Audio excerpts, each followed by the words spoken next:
Hello दोस्तों, motivational ज्ञान में आपका स्वागत है। एक बार एक छोटी सी बच्ची हाथ में मिट्टी की गुल्लक लिए भागती हुई एक दवाई की दुकान पर गई। वह काफी देर तक वहां पर खड़ी रही, लेकिन दुकानदार का ध्यान उस पर नहीं गया क्योंकि वहां पर काफी भीड़ थी। उसने दुकानदार को कई बार बुलाया, लेकिन दुकानदार का ध्यान उस पर नहीं गया क्योंकि वहां पर भीड़ बहुत थी।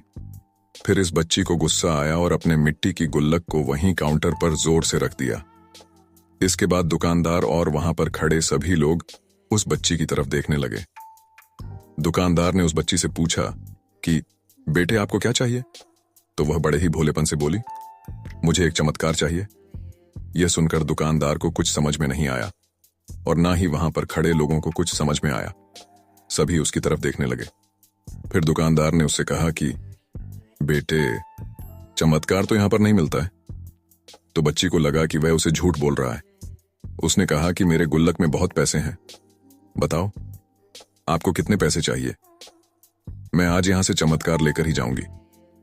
तभी काउंटर पर खड़े एक आदमी ने उससे पूछा कि बेटी, क्यों चाहिए तुमको चमत्कार? तब उस बच्ची ने अपनी कहानी बताई।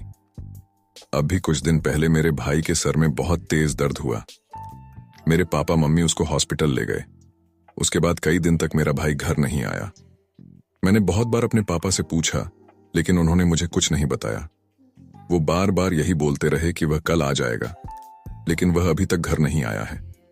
तभी मैंने देखा कि मम्मी रो रही थीं और पापा उनसे कह रहे थे कि हमारे बेटे के इलाज और दवाइयों के लिए जितने पैसे चाहिए उतने पैसे मेरे पास नहीं हैं।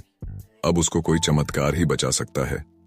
तब मुझे लगा कि मेरे पापा के पास अगर पैसे नहीं भी हैं तो क्या हुआ, मेरे पास तो है। इसीलिए मैंने जितने भी पैसे जोड़ रखे थे वह सारे पैसे लेकर मैं इस दवाई की दुकान पर आई हूं ताकि चमत्कार खरीद सकूं। फिर उस आदमी ने बच्ची से पूछा कि कितने पैसे हैं तुम्हारे पास? यह सुनते ही बच्ची ने गुल्लक उठाई और जमीन पर पटक कर उसे फोड़ दिया और पैसे गिनने लग गई।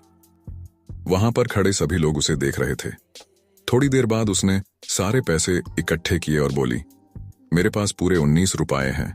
वो जो आदमी वहां पर खड़ा था वह थोड़ा सा मुस्कुराया और बोला कि अरे, तुम्हारे पास तो पूरे पैसे हैं, इतने का ही तो आता है चमत्कार। यह सुनकर वह बच्ची बहुत खुश हो गई और बोली, चलो मैं आपको अपने पापा से मिलवाती हूं। बाद में पता लगा कि वह आदमी कोई आम आदमी नहीं था, बल्कि एक बहुत बड़ा न्यूरोसर्जन था और उसने सिर्फ 19 रुपए में उसके भाई की सर्जरी कर दी। उसका भाई कुछ दिन बाद ठीक होकर के घर वापस आ गया। फिर कुछ दिन बाद वह बच्ची, उसका भाई, उसके पापा और मम्मी चारों एक साथ बैठे हुए थे और बात कर रहे थे। तभी उसकी मम्मी ने उसके पापा से पूछा कि अब तो बता दो, ये चमत्कार आपने किया कैसे? तब उन्होंने अपनी बेटी की तरफ देखकर कहा, चमत्कार मैं नहीं, इसने किया है। तो यहां पर एक बहुत बड़ी सबक है जो हम उस छोटी सी बच्ची से सीख सकते हैं। अगर आपको यह मोटिवेशनल कहानी पसंद आई है तो कृपया इसे लाइक, शेयर और सब्सक्राइब जरूर करें। धन्यवाद दोस्तों।